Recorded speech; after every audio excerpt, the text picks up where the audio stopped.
at PWN, Positive Women's Network, as the National Field Organizer.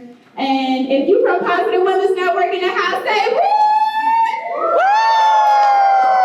Hey, yes, if you are not a part of Positive Women's Network and you want to get connected, please see our table in the back. We have a few of our co-chairs in the space, Katie and Deirdre, as well as our outreach coordinator, Myra. And we have a few flyers for folks. Positive Women's Network is the only national organization in the U.S. led by and for people and women of trans experience and living with HIV. We were founded in 2008 by 28 diverse women. And we have chapters all over the nation. So chapters in Colorado, Louisiana, New York, Pennsylvania, South Carolina, Texas, and the best of all, we got a chapter here in Alabama for folks who want to be a part. So we hope that you can connect with us and we can give you some information in the back. I also work for the Dandelions Movement, and if you don't know what the Dandelions Movement here, I'm happy to share. Dandelions Movement is a movement for and by people who were born HIV positive. So I often tell people that I've been living with HIV for 28 years, and then they look at me like I'm crazy because they're like, but you look young, and I do, but I'm 28 years in this fight, and that's because I was born with HIV. So I love to come into the space and make sure that those voices are elevated as well, because we are often forgotten about, and people don't remember that there are children still living today, born within the past year living with HIV. And although the numbers have reduced greatly since 1980s and 1990s, we are still being born, we are still affected by this epidemic, and we want to make sure that those voices are elevated. So, just to share a little bit more about PWN, our mission is to prepare and involve women living with HIV in all levels of policy and decision making, and we center those most impacted with HIV, such as Black women and people in the South and people of trans experience. And if you're interested in being a part of that diverse group of fierce advocates, then definitely join us in the back. And a little bit about the Dandelions Movement, which is a little different than the work that we do here at PWN, but working for Dandelions because that's who I identify as, and how my community of people born with HIV identifies themselves. So sometimes we don't know that we have went to school with people who were born with HIV. We sat in classrooms with them. They are often in the space, but often not the first to speak up. So we ask that everyone in this space and on your missions today that you always keep that thought in mind. We did not create the term vertical, nor did we create the term perinatal. Those were created for us. So in spite of that, we decided that we're going to coin a term called Dandelions, which honestly comes from the honorary Mary Bowman, who was a poet and an advocate and someone who was also born with HIV. And she made a poem in honor of her mother and her mother's experiences of contracting AIDS during that crack epidemic. And during a rough time, and then being born from that, which I share that same experience. So sharing that with you all today is so important. And honestly, I want to take a step back because I have to thank God for even just standing up here and being present with you all. And I stand up here to say that because I want to show what grace looks like. So I'm someone who, of course, like I said, born with HIV, have taken medications my whole entire life. And I failed at an attempt to take medication in a form to unalive myself. And if you know what that means, then you know what that means. I stand up here making sure folks are aware of like suicide awareness and how anxiety and depression also shows up in trauma and when you are born with this disease. And because of my perfectionist, I'm a perfectionist and that's just my nature, and I'm an excellentness and that's just my nurture. And I also like to say because I'm a Capricorn, so that sometimes comes up as a little overachieving. But I refuse to believe that I failed at taking medication. But I more so like to believe that I had a second chance at life. And that's why I'm here to share my experiences with y'all. So of course, attempting suicide in 2018 should have been the end of the Antoinette that you all are meeting today. Or some of you may know me as Nettie, but it should have been the end of me.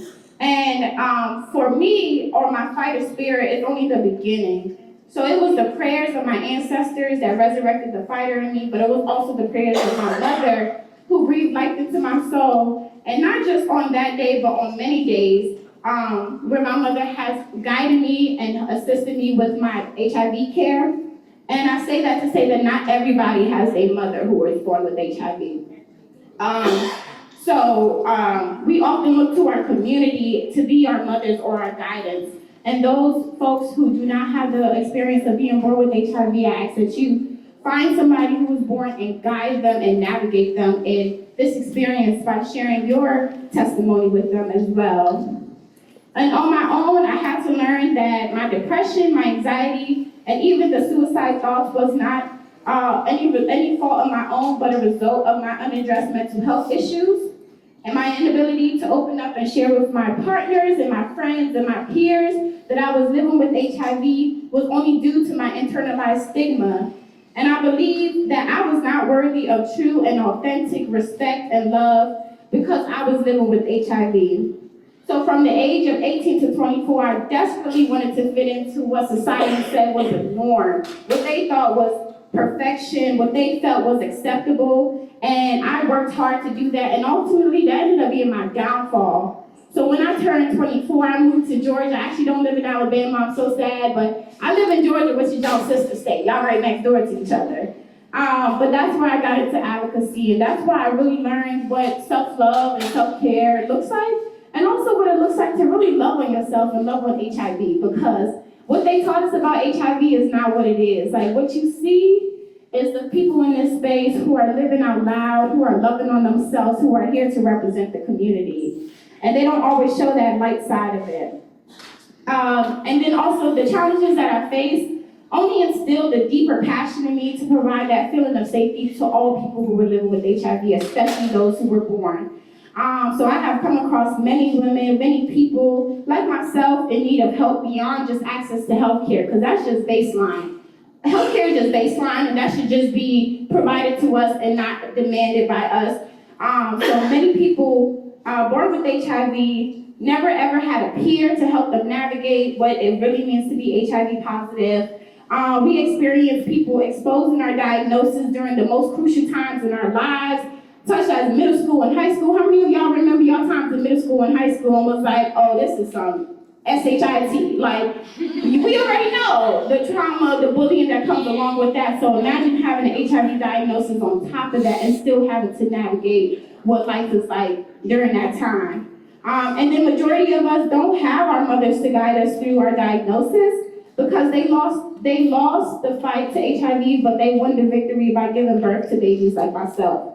So I was drawn to advocacy because I desire, like I said, not only to fight for myself, but all people living with HIV, housing assistance, affordable medical treatment, food security, not just equality, but equity, access to abortions if we need it, access to our rights. I love the chant that Angel was just saying about our power, and I want to make sure that everybody can chant that. Today, our goal is to help our legislators understand that it's our bodies that we should be making decisions for, and not y'all making decisions for us. So if we can say that together, we can say our bodies, our rights, our bodies, our rights. Okay? Because it is our bodies. And if we are not at the table, we are on the table. We are the meals. Okay? So we should be making sure that we have a seat. And if we don't have a seat, then we making our own tables. We providing our own seats, and then they're gonna want to come sit with us, okay? So we have to make sure that our voices, and I keep saying it, are elevated and at the center. So, Dandelion's movement, I would love for you all to support the movement, of course. I want you to support the movement by elevating the voices of babies born with HIV every day. The babies dying of HIV every day. Those who have been told our whole lives that we are not supposed to make it past the age of 5. Fight for those who had no clue that we were even taking medications and what the medications was for. Fight for those who learned about their diagnosis at an age when we could barely even understand what HIV was. Fight for those who had to sit through abstinence, sex ed education, and it wasn't comprehensive nor inclusive of the people who were sitting in the room living with HIV. Fight for our mental health awareness, fight for our trauma, fight for those who don't have the voice to fight for themselves. And I'm always asked, why Dandelions? Why do y'all call yourselves the Dandelions? So like I said before, because those terms that were created was not created by the community that looks like us. So I quote Mary Bowman when I say, "You can lay me on my back and present me lifeless to God. If that means that dandelions with unseen scars will not be viewed as odd, but as gifts from God." And that poem means so much. It actually represents a lot of people in this space, because oftentimes HIV, like I said, is looked at so negatively, but we are gifts. We are here to make change. We are here to start a new future. We are here for so many reasons, and our scars do not define who we are. They play a part in who we are, but they are not the only things that we are. We have so much inside of us. And those words encompass the feeling of not only a dandelion flower like myself, but being birthed from a dandelion seed, feeling like a dandelion weed, and having roots that run so deep that others can't see. And it is because the dandelions are often overlooked and usually an afterthought that we too always feel forgotten about. So in saying that, I want nobody in this space to ever feel like their voices are not heard and they are forgotten about. Any community that comes together to make change is a very, very, very meaningful and impactful community. And this movement is nothing without us. So that's the last chant that we can say. Can we say it together? We can say, nothing without us. Nothing without us. Nothing for us. Nothing for us. Nothing without us. Nothing without us. Say it with your chest. Say nothing without us. Nothing without us. Nothing for us. Nothing for us. Okay? Now give yourselves a round of applause again, because y'all are all really members of it. Thank you.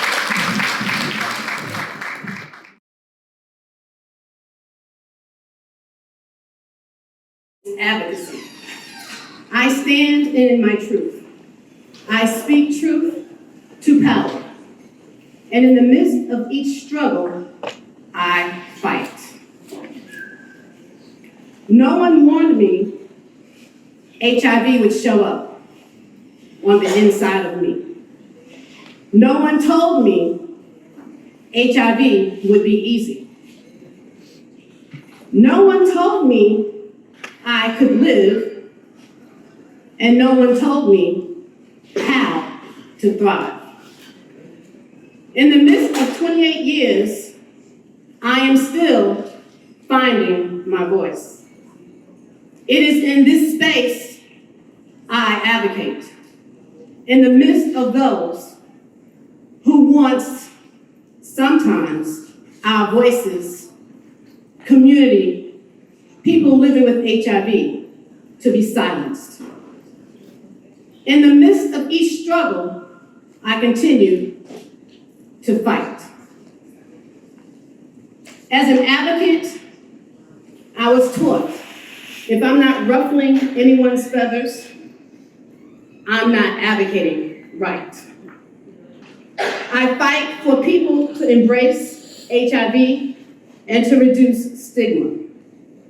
I am a person with 28 years of lived experience. That makes me an SME, subject matter expert.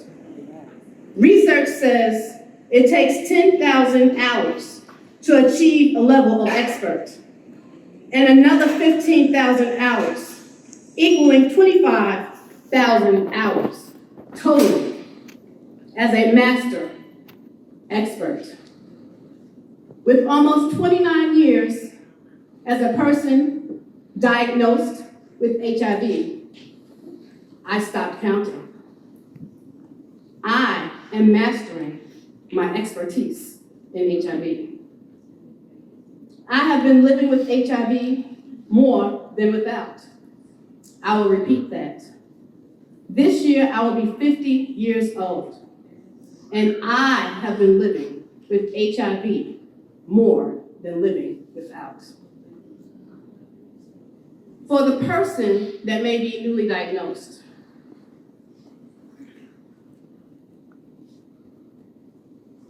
if a person received a diagnosis, this is how advocacy begins. They don't know at the time that they're advocating. Advocating for medicine, advocating for the doctors who they would see, advocating for the hospital or clinic they would use. If you receive an HIV diagnosis positively, usually the outcomes will be positive.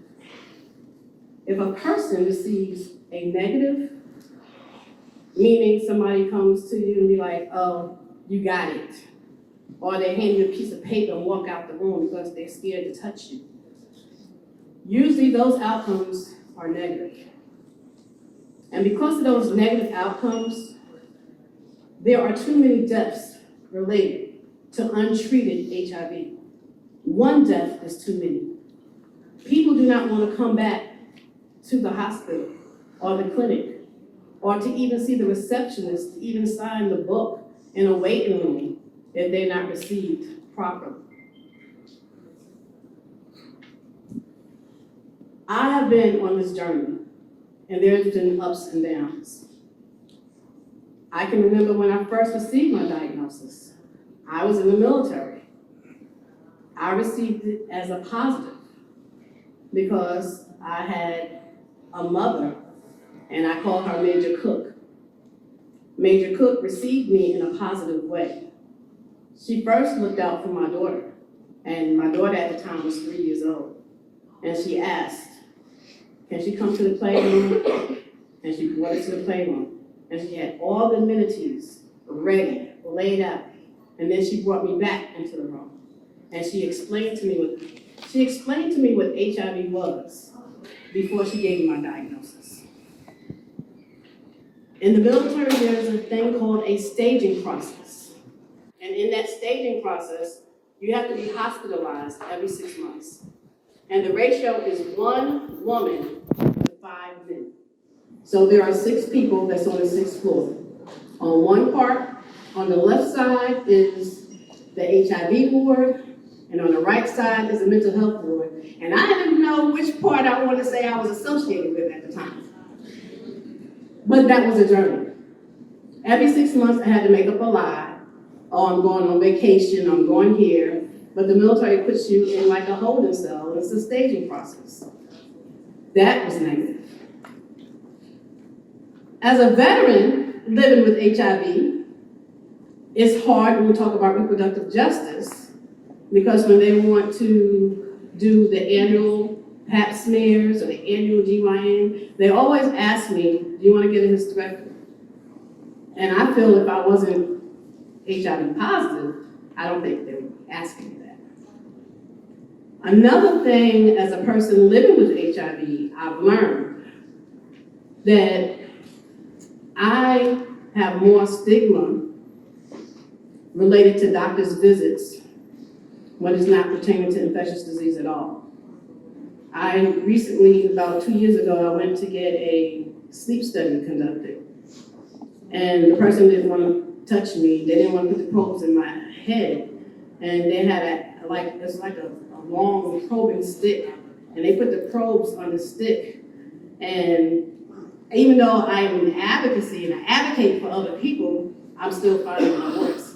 And I just sat there. And when you have an extra element, you don't know how hard you're pushing down on a person's head. But I knew that I needed to get the sleep study done, so I just sat there. And I just sat there. And I knew this lady didn't want to touch me. And I didn't tell this lady, you're hurting me. I didn't ask this lady why you were treating me this way. I just sat there and took it. These are some of the stigmas, some of the discrimination, some of the things that people living with HIV tends to go through.